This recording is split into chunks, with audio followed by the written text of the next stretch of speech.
Can you really learn yoga online? Don't you need to be in person for that? Don't you need hands-on assistance? Don't you need a teacher there to watch your alignment and form? This is a question that I received this week from a student, and I'm going to address it today and talk about 5 pros and 5 cons of doing a yoga teacher training online. My name is Jeremy Devins of Quietmind.yoga, where you can schedule readings with me, astrology readings, do one-on-one private sessions over Zoom. I have my yoga teacher training there, right? So I'm going to be a little biased maybe because I chose to make my yoga teacher training all online even before the pandemic. So I looked at the pros and cons of this. I've been a part of several different teacher trainings as a student and a teacher, and noticed that there were some things that were really lacking in the in-person experience that are greatly improved by teaching online and being a student online. So number one is, of all the pros and cons, the first pro is that you can do your yoga teacher training from home. So if you choose to do this yoga teacher training online, that's one of the big benefits is you don't have to go to a studio. In some cases, it might be going out of state, getting a hotel, travel, all these costs and time, which can be a very significant investment if you're going to a teacher training that's every other weekend or however long it is. There's going to be a lot of driving back and forth, a lot of travel. But if it's all online, just roll out of your bed and travel to your computer, and you get to do your teacher training right there from the comfort of your home. Or if you need to travel, if you need to go out of town, or whatever is going on in your life, you can reach it in your devices. So that's going to make it a lot easier to do your teacher training and actually go to all of the classes. So that brings me to my second pro of this is you can rewatch the videos anytime. And this was something I noticed right away in my first teacher training is you could only miss a certain amount of days. I was able to attend the whole thing, but there were several people who had to miss a week, miss a lesson, and they would miss very significant things like, wow, that was really cool. And I wish they could have been there for that, but they just totally missed it. And, I could try to summarize it or someone could try to summarize it for them, but there's no replacing actually getting to experience that lecture or that practice the teacher had for us. And with being online, it's all recorded and you can access it anytime. And if you have an emergency, you need to travel or vacation, whatever's going on in your life, you can come back and do the lesson. And even more important than that is if something's over your head, which in my case, a lot of it was in my first teacher training. Like I was definitely very engaged and interested, but there was just so many new things to me, the new terms, Sanskrit, anatomy. I was just so absorbed in it that there was just details that I was missing that I didn't even realize until I went back and looked at my notes again. But if I would have had the videos to rewatch, that would have been so incredibly helpful. And at my teacher trainings, that's something I've heard from my students many times is they love rewatching the lessons and they feel like they really start to get it and have it memorized after a couple of times of watching it. And my first teacher, that's how I really got into yoga was I was following a teacher online way back in 2008, 2009. And I just watched all of her classes over and over again to the point that I could repeat them. So doing that with your lectures and your yoga teacher training is a really powerful way to embed it in your mind and memorize it. Number three is you get more precise teaching. So this requires your teacher to be more precise. They can't do the things they might do in person of maybe using their body to demonstrate things or using sort of vague cues or vague terminology. It's got to be very precise and clear, especially if you're recording it and expecting people to go back and review it. You can't let it be full of ums and ahs and mispronunciations and things you're not sure or clear about. That was something that I've noticed my first few years of yoga, that someone would say something interesting about like anatomy or some scientific study or some philosophy thing, and I would want to check it. I want to know more about this. Is that true? Is that really how the lymphatic system works or how muscles work? And, it'd be in the class. And then by the end of class, I get to Shavasana. I just feel so good. And I forget about it all. That's one of the benefits of yoga. Even if if you happen to be a newer teacher listening to this, yoga just works. So if you're not entirely sure about all of your terminology, that's okay. At first, in the beginning, you're learning, but you do want to be more precise and clear about it if you're going to lead a teacher training. And I think this levels everybody up. When we have our teachings online, it requires a greater level of clarity and certainty and accuracy. So the teaching that you're going to get on online training is going to be higher quality, assuming the teacher also thinks this way, but they might just be thinking, oh, I'm just going to try to get by with, whatever I do in person, and not worry if anyone's going to fact check this or test my theories or my philosophies. But hopefully your teacher that you do work with is very intentional with their teaching, and they will be very precise in their online teaching.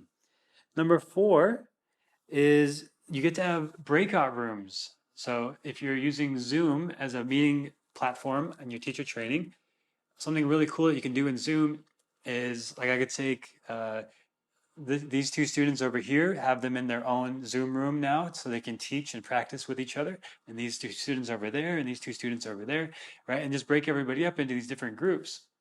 And then I, as a teacher, can hop into different ones. I can be on different devices and watching multiple rooms. This is something you just can't do in person, and it's a lot noisier in person, and there's a lot of shuffling around, and oh, I need to go to the bathroom now, and somebody comes in late, and there's all this sort of shuffling and moving around that happens in in-person classes that is largely eliminated online. There's still going to be bathroom breaks and things like that, but to go from we're all in a group lecture to 2 clicks later, now you're in a private Zoom room with someone else, and you can just start practicing your teaching right away and get feedback. And I think that's really, to me, that's the most important thing of a teacher training.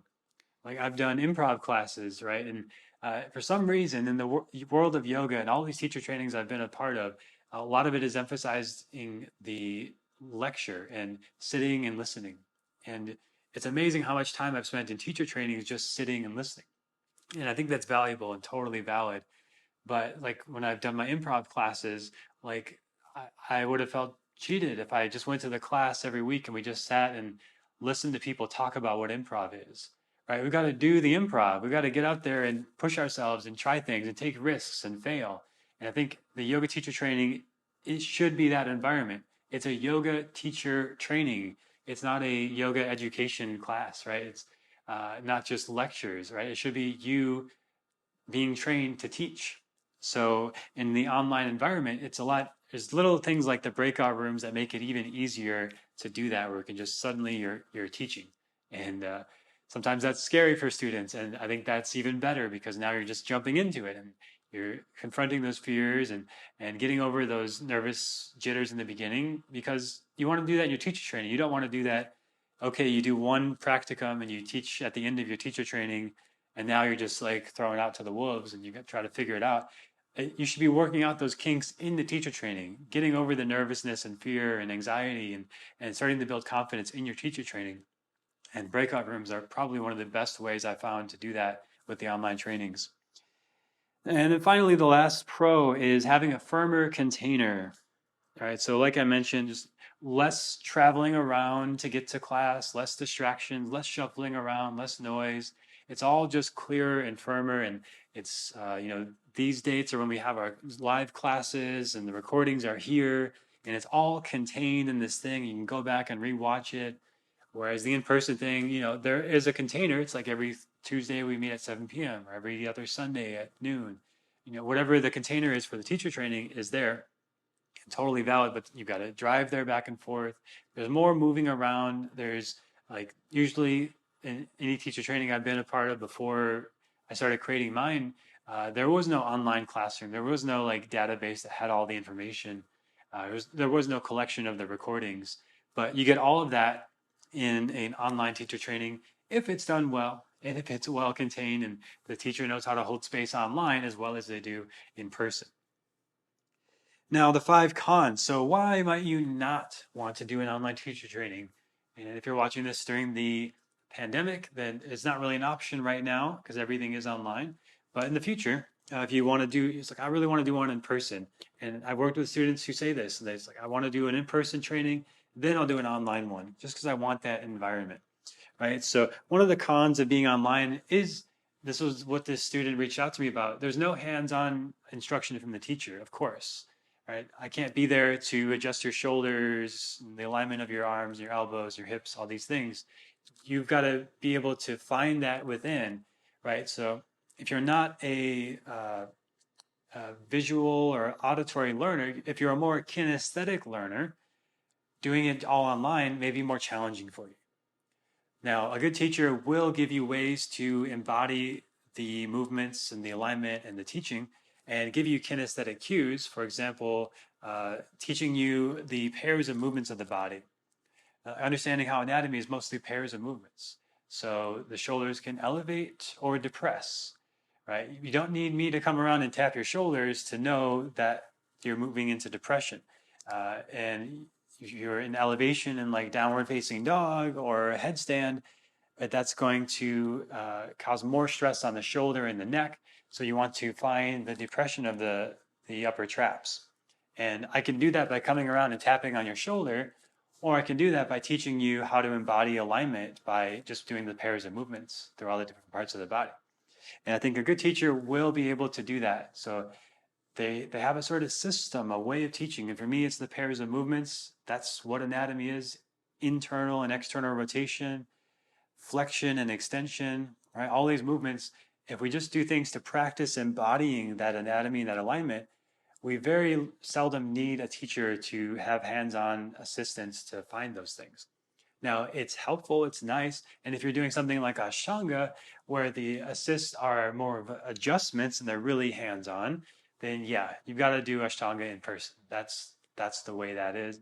But most styles of yoga, what I teach 3 different styles of assists. They're what I call therapeutic assist. And these are the kind of things that you just can't replace, but you could maybe have a partner at home that could do this with you. But these are the things that just feel good, like rubbing the shoulders in Shavasana or pressing on the low back in down dog or child's pose. These things are more therapeutic, and they just are because they feel good and they're grounding and relaxing.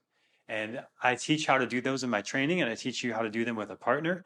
And so a partner could do them with you at home. But of course, I'm not there to do them with you. In an online teacher training, your teacher is not there to do those therapeutic assists with you. Now, the other 2 types I teach are scaffolding assist and tapping assist. Now, the tapping assists are the ones where it's like I just gently tap on an area to bring awareness to it. Maybe the shoulders are hunched up in elevation, tap on the shoulders, and almost everybody immediately goes into depression and releases the shoulders. Of course, not into an emotional depression. That would be pretty intense if I just tap someone's shoulder and they started crying. That has happened as when I used to teach more meditation and mantra classes, there's a lot of crying. That's pretty common. But in this case, the tapping assist just brings somatic awareness to the body. Right? So we want to awaken somatic awareness. We want to increase neuromuscular activation in yoga, at least from my perspective. I think that's a big part of what we're doing. And you can do that without hands-on assist, but it definitely does help. So that is a con of online teacher trainings. You don't get that hands-on assist and attention. And number 2 is there's less hands-on practice. So you have less time of doing hands-on assist with other people. Again, to navigate that, in my teacher training, I have a video where I'm with my partner, Christine, and I'm saying, here's how you do this assist with somebody. And I'm actually walking through like a yoga class. So now have your partner do this, and then you'll do that. And you'll put your fingertips here and rotate the ribs that way, right? And it's all very subtle, mostly energetic, and mostly is teaching the student their own mind muscle awareness. And the thing is, I think really effective assists are more of these sort of scaffolding and tapping and more helping awaken the own somatic awareness of the student. And you don't need as much like force. And I think people who do that just aren't as aware. To be honest, I think teachers who use a lot of force or push a lot aren't always as aware of what they're doing or how to teach in a way that can help the student find that in themselves and not be dependent on a teacher. Now, things like therapeutic assists are different. It's just to relax. Things like Ashtanga are different because that's part of that whole lineage of being more forceful. And some people really like that. It's not what I teach, but it is out there. And then I forgot to mention the scaffolding assist. That's more like helping people balance typically, where I'm there as sort of a buffer. If they are going to tip one way or the other, I can catch them. Right? And those sort of things you can do with a wall. And I teach how to do that with a wall as well in my training. And I think a good teacher will be able to do that as well. But yeah, you don't get as much hands-on practice yourself. So you'll want to have a segment in your teacher training if possible. You can request this from your teacher too. Like, could you lead a practice where it's like a yoga class, but I'm the teacher with a partner and you're teaching me how to do assists and teaching me like the most common assists. I do one with 20 different assists that are the most common that I do when I'm in person almost every class.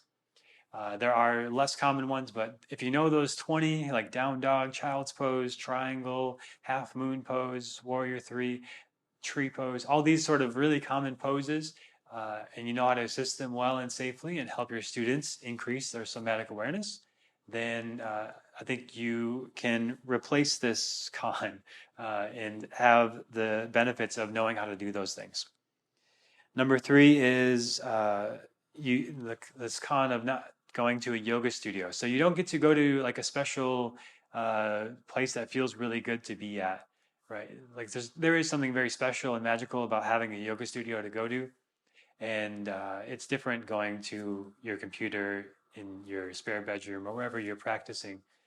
So that is a loss for sure. And if you really want that environment and you know you work better in that environment, like being in a physical place with other people, learning a thing like a classroom, then yeah, you're not going to get that online. You are in a class with people's faces from around the world, so that's cool. And you do get to really meet people all around the world, and that's pretty fun about online trainings. But in person, there is a specialness about going to a yoga studio. And I'm thinking right now, the studio where I did a lot of my trainings recently just changed their name, and I just saw that post before I made this video. So there's definitely a sentimental factor to it. It's like, wow, that place, I spent so many years there cleaning the floors and going to teacher trainings and studying with this person and that person and spending time with my partner. We met through that studio, right? So there is something very special about those in-person places if you have one that you like and you want to go to. And of course, online is its own thing. It's special in its own way. But if that's a high priority, like you can only get that in person. And that is a very valid con to doing it online. Now, number four is Zoom fatigue. So this is especially true if you are working on Zoom all day already or some sort of video chat app that is going to have a factor in this. So you could be fatigued, and it's very important that your teacher has some humor and play and some different aspects of their training besides just staring at the screen. So you don't want to be spending all your time in your teacher training looking at a screen in lectures. And if they can teach really well, they can teach in such a way where you don't need to look at the screen to know what to do if you're doing a practice. You can even turn the screen off and just follow by ears and auditory cues. So Zoom fatigue is a concern and something you do want to make sure you're factoring in. Make sure your teacher training addresses that. Then number five is possible tech issues. And fortunately, I haven't had very many of these. On my end, I had one student who we eventually found out that her barn dominium had poor internet reception, but the rest of her house had great internet reception and even better than mine, and her video was stunning. But so you want to make sure you have good internet connection with all of your students, and there are inevitably going to be tech glitches. So this is part of the trade-off of doing it online. And this is one of the legitimate cons that at some point, like somebody's call will drop or it'll glitch and freeze. You'll send the wrong file or you have to send another file again or upload this thing. So there's going to be tech issues and a good teacher will be able to handle that and manage that and very much minimize that. But that is a factor to consider. And if you consider yourself tech phobic, talk to your teacher about it. And this one student of mine, she does consider herself tech phobic and like always has issues. So I would just give her a little extra attention and spend more time with her. Like, okay, let's walk through this together. I'd make her little videos to like demonstrate, click here and do that. And, make sure your teacher has the bandwidth to add that extra support if you need that to manage the tech side of things with it all being online.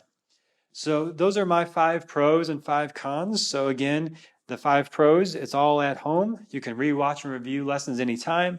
There's more precise teaching because it has to be more precise to be on video and be reviewed. hopefully, if the teacher respects your time in that way. And then there's breakout rooms, so you can have more one-on-one time, more time practicing teaching, which I think is very important. And the fifth thing is it's a firmer container. So there's less distractions, less shuffling around, less travel time. It's all just roll out of bed, come to the Zoom, and practice from home. And then the 5 cons to consider. There are no hands-on cues and adjustments from the teacher. So you're going to want a teacher who can do that verbally. And this is something that I learned early on when I had a blind student in my class. Like, I wanted to make sure that they could feel like they could do everything just as fine as anybody else without needing any hands-on assistance. So number 2 cons, there's less hands-on practice for you, so you have less time practicing with your peers, but a good teacher will give you an exercise to practice with someone around you, a partner or family member. Number 3 is there's no going to a special yoga studio, so you don't get that sort of sentimental value and that special space that's just for yoga, unless you're fortunate to have one of those in your home for some reason. And number 4 is Zoom fatigue. So you might just get kind of burned out of looking at your screen all the time. So you want to make sure the teacher training addresses that. It is not just all you looking at a screen for 200 hours. And then number 5 is possible tech glitches. You want to make sure all your tech stuff is handled and that the teacher has good tech stuff, like good cameras, good lighting, good sound. Everything's clear and audible, easy to follow, easy to see, and it minimizes tech issues as much as possible. And if you need extra tech help, they're aware of that and they have the bandwidth to help you. So I hope this helps you in making a decision if you want to teach, go to a teacher training online or in person. And if you ultimately want to teach online, like YouTube or podcasts or whatever you want to do online, Facebook Live, Zooms, you probably should at some point do an online teacher training because it's going to give you that experience, and you learn more by what you absorb and what you see more than what the teacher says. As one of my teachers would say, yoga is caught, not taught. So you could read all the books you want, but until you get that transmission from a teacher of what it feels like to be learning in that way, it's not the same. So if you want to teach online, practice with people who teach online and learn from people who teach online. If you want to teach in person and you love the environment of being in person and you learn way better, more kinesthetically and being in a group environment, right, having more tactile, hands-on adjustments and assists, then do an in-person teacher training. And hopefully they also have an online component too, so you get the best of both worlds. But I personally have chosen to do all my teacher trainings online because I think it's far more efficient and far more effective, and it's a better way to learn, in my opinion. And you can reach people all over the world, and nobody has to travel and fly in and pay airfare and hotel and all that. So I think there are definitely pros to being in person, but everything that I do well in person could do in person, like the hands-on stuff. I can teach it just as well without ever being hands-on. And in most of my classes, I don't even touch the students, right? And I think any skillful teacher can teach just fine without ever having to touch the students. So the hands-on stuff is just extra, and it's a way to help increase somatic awareness sometimes, and it can be therapeutic at times. But in general, a good teacher doesn't need to do any hands-on stuff, and they can teach just fine.